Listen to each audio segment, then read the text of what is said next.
کل Balochistan national party بروز 18 April کو بلوچستان نیشنل پارٹی کی مرکزی کابینہ کا اجلاس ہوا اور اس میں جو long march would say Quetta کی طرف ہم نے جاری کیا تھا، اس کی راہ میں جو رکاوٹیں عائد کی گئیں، 20 دن تک لکپاس کے مقام پر ہمیں روکا رکھا، اور جس مقصد کے لیے بلوچستان نیشنل پارٹی، ان کے کارکنان، مرکزی ساتھیوں نے اور معتبرین علاقے کے لوگوں نے جو تعاون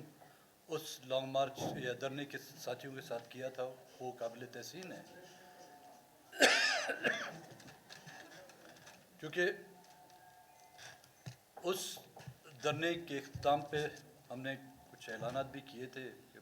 صوبے کے مختلف علاقوں میں، ضلعوں میں احتجاجی ریلیاں نکالی جائیں گی. کل ان تمام باتوں کا، ان تمام واقعات کا باریک بینی سے جائزہ لینے کے بعد نہ صرف یہ ایک مسئلہ تھا بلکہ اور بھی کئی مسائل زیر بحث آئے، جس میں آپ کے بلوچستان کی مخدوش صورتحال، نام نہاد جو جمہوریت کے لبادے میں جو احکامات یا اقدامات یا فیصلے کیے جا رہے ہیں، بلوچستان اور خیبر پختونخوا سندھ کے مائنز اینڈ منرل ایکٹ 2025 کے جو ایکٹ پاس کیے گئے وہ بھی زیر غور آیا. 6 کینال کا جو مسئلہ ہے وہ بھی زیر غور آیا. ملک میں زرعی ٹیکس آباد زمینوں پر لگائے گئے، مگر بلوچستان میں ستم ظریف یہ ہے کہ ہمارے باغات اور بنجر زمینوں پر بھی وہ ٹیکس لاگو کیے گئے ہیں. اس کے علاوہ پارٹی کی مرکزی جو کابینہ ہے، اس میں تنظیم سازی کے مسائل بھی زیر غور آئے. لانگ مارچ جو 28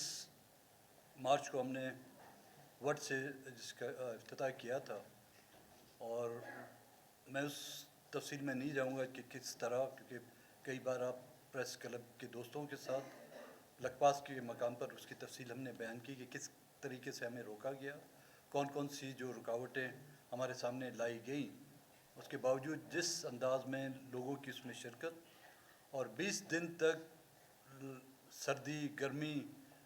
عید کا دن، کئی جمعے بھی ہم نے وہاں پہ گزارے، اس کے باوجود لوگوں کا اس انداز میں اس میں شرکت کرنا میرے خیال میں خود ہماری اس موقف کی تائید اور ہماری کامیابی کی دلیل دیتا ہے. لیکن اس کے باوجود بھی موجودہ حکومت، جس سے یہ مطالبات ہم کرتے آ رہے تھے کہ جو خواتین ہیں یا BYC کی جو اراکین ہیں، ان میں مارنگ بلوچ، بیبو بلوچ، گلزادی، سخت اللہ شاہ جی اور سمیتی جو بیبر بلوچ، ہمارے BNP کے جو کارکن ہیں ماسٹر عبدالحلیم، اور کئی سیاسی کارکنوں کو جو ہے 3 MPO کے تحت پابند سلاسل کیا گیا ہے.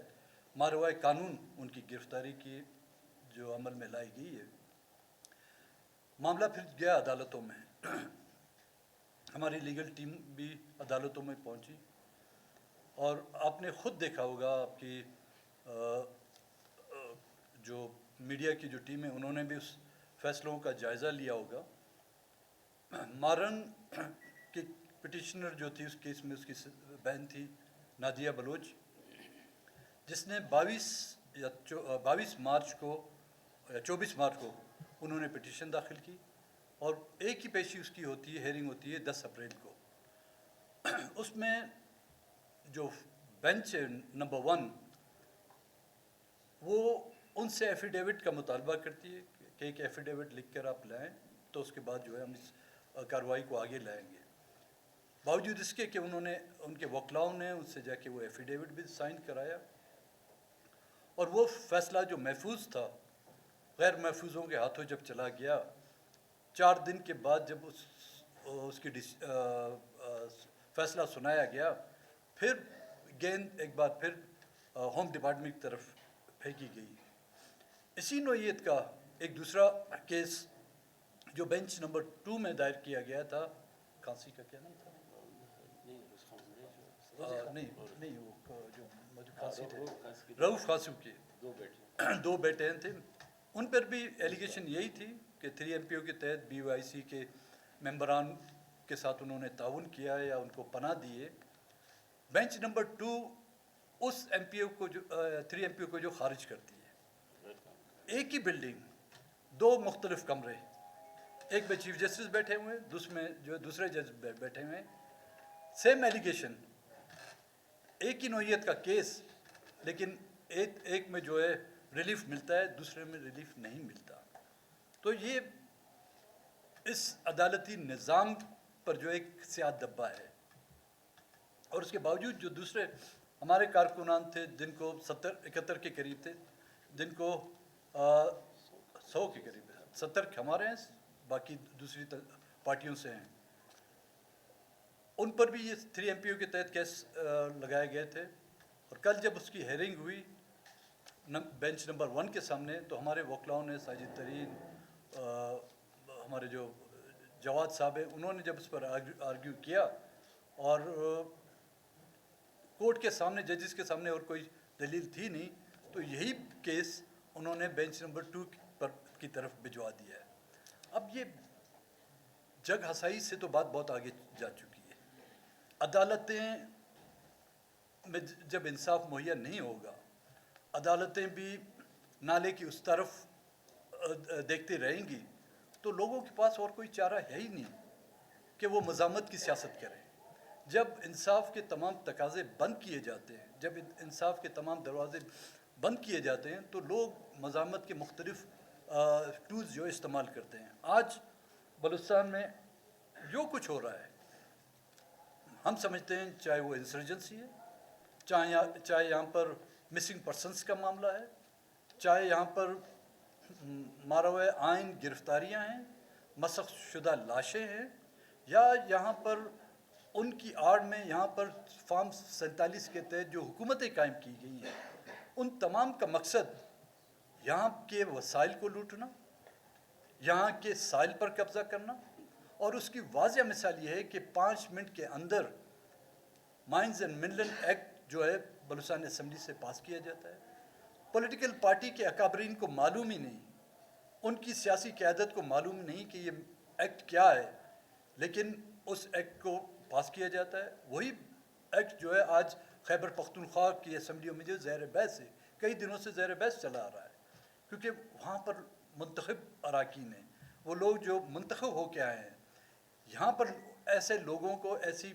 قوتوں نے ان کو منتخب کر کے لایا ہے جو ان کی ڈگڈگی پر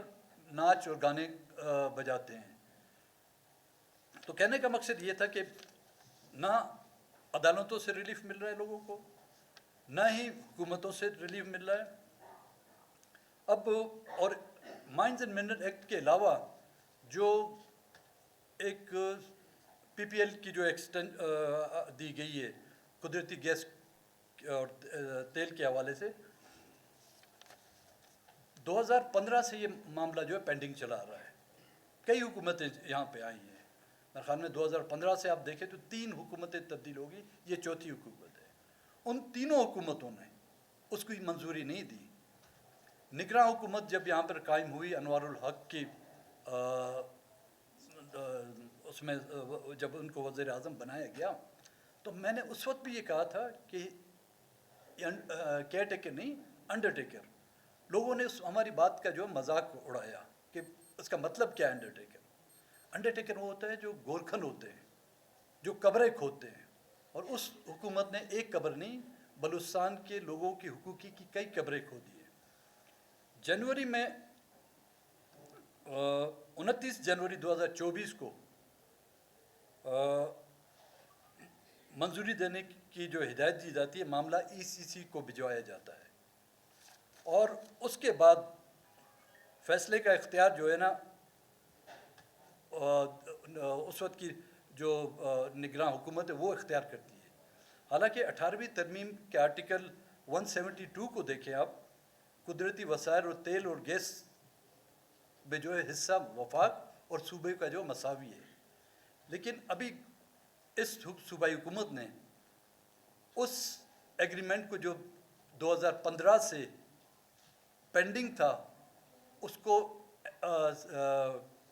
سائن کر کے نہ کہ صرف آرٹیکل 18ویں ترمیم کی خلاف ورزی کی ہے بلکہ صوبے کے جو جملہ حقوق ہیں ان کو ایک پوٹلی میں باندھ کر وفاق اور اس ملک کی اداروں کے جو ہے جولی میں پھینک دیے ہیں. اب وہ سیاسی پارٹیاں جو اپنے آپ کو 18ویں ترمیم کی جو ہے خالق کہلاتی ہیں, یہ ان کے لیے بھی ایک سوالیہ نشان ہے کہ ان کی پارٹی اگر اس صوبے میں ان کی پارٹی کی حکومت ہے, ان کی پارٹی نے جو ہے نا 18ویں ترمیم کی تابوت میں جو ہے کیل ٹھوکی ہے. وہ نہ کہ صرف مائنز اینڈ منرل ایکٹ کے تحت بلکہ پی پی ایل کی جو ہے ایکسٹینشن ہے سوئی گیس کے حوالے سے اس کو ایکسٹینشن دے کر 18ویں ترمیم کی کو جو ہے نا انہوں نے ایک آخری کیل ٹھوک دی اس میں. تو اس معاملات کو سامنے رکھتے ہوئے بلوچستان نیشنل پارٹی نے وہ جو ہمارے ریلیاں جو بدستور جاری رہیں گی, اس کے علاوہ 23 اپریل کو خضار میں ایک احتجاجی جلسہ منعقد کیا جائے گا, 25 اپریل کو گوادر میں ایک جلسہ منعقد کیا جائے گا, 27 اپریل کو پنجگور میں جلسہ منعقد کیا جائے گا, 29 اپریل کو نوشکی اور کوئٹہ میں جو ہے 2 مئی کو احتجاجی جلسہ جو منعقد کیا جائے گا. ان تمام صورتحال کا جائزہ لیتے ہوئے پارٹی اس نتیجے پر پہنچی ہے کہ اب بغیر جمہوری مزاحمت کے بلوچستان نیشنل پارٹی کے پاس اور کوئی چارہ نہیں رہا, اور یہ مزاحمت ہم روز اول سے کرتے آ رہے ہیں. اور ہم سمجھتے ہیں بلوچستان نیشنل پارٹی یہ اس بات پر حق بجانب ہے کہ جب تک کہ اہل بلوچستان,